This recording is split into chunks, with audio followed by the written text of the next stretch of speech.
চট্টগ্রাম জিইসির মোড়ে কনভেনশন সেন্টারে অনুষ্ঠিত এক কনসার্টে ঘটে গেল চাঞ্চল্যকর ঘটনা। হঠাৎ জয় বাংলা স্লোগানে মেতে উঠল কনসার্ট প্রাঙ্গণ। সেই সাথে শোনা গেল শেখ হাসিনা স্লোগান। আর এই স্লোগানকে কেন্দ্র করে শুরু হয় তুমুল বাকবিতণ্ডা। এক পর্যায়ে শুরু হয় গুলিবর্ষণ ও ভাঙচুর। গতকাল শনিবার রাত 8:30টার দিকে একটি মোটরসাইকেল প্রস্তুতকারক প্রতিষ্ঠান কর্তৃক আয়োজিত কনসার্টে এই ঘটনা ঘটে। এই কনসার্টে জনপ্রিয় মিউজিক ব্যান্ড আর্টসেল এর পারফর্ম করার কথা ছিল, যেটি সবার জন্য উন্মুক্ত ছিল। পরে পরিস্থিতি উত্তপ্ত হয়ে উঠলে কনসার্ট পণ্ড হয়ে যায়। প্রত্যক্ষদর্শীরা জানান, কনসার্ট চলাকালে একটি পক্ষ সেখানে জয় বাংলা স্লোগান দেয়।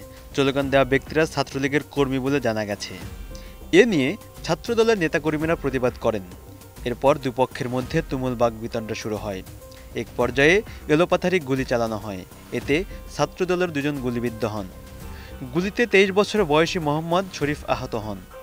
তাকে দ্রুত চট্টগ্রাম মেডিকেল কলেজ হাসপাতালে ভর্তি করা হয়। তবে কার গুলিতে তিনি আহত হয়েছেন তা এখনও নিশ্চিত নয়।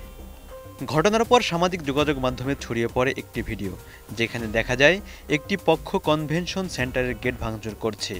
নিরাপত্তা বাহিনী পরিস্থিতি নিয়ন্ত্রণে আনার চেষ্টা করছে। গুলিবিদ্ধ আহত ব্যক্তিদের চট্টগ্রাম মেডিকেল কলেজ হাসপাতালে দেখতে গিয়ে চট্টগ্রাম মহানগর ছাত্রদলের আহ্বায়ক সাইফুল আলম বলেন, কনসার্ট চলাকালে কনভেনশন সেন্টারের ভিতরে আওয়ামী লীগের স্লোগান দিয়েছে একটি পক্ষ। পরে এটি নিয়ে ভেতরে গণ্ডগোল হয়েছে। কয়েকজন আহত হওয়ার খবর পেয়ে তাদের দেখতে হাসপাতালে এসেছেন।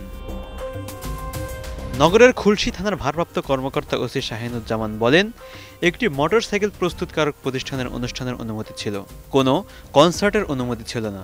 প্রদর্শনী শেষে কনসার্টের সময় স্লোগান দেওয়া নিয়ে ঝামেলা হলে পুলিশ গিয়ে পরিস্থিতি নিয়ন্ত্রণে নেয়। বেশ কয়েকজনকে আটক করা হয়েছে। তাদের জিজ্ঞাসাবাদ শেষে পরবর্তী পদক্ষেপ নেওয়া হবে। কনসার্ট আয়োজনে দায়িত্ব থাকা প্রতিষ্ঠানের কর্মকর্তাদের খুলশী থানায় ডেকে নেওয়া হয়েছে।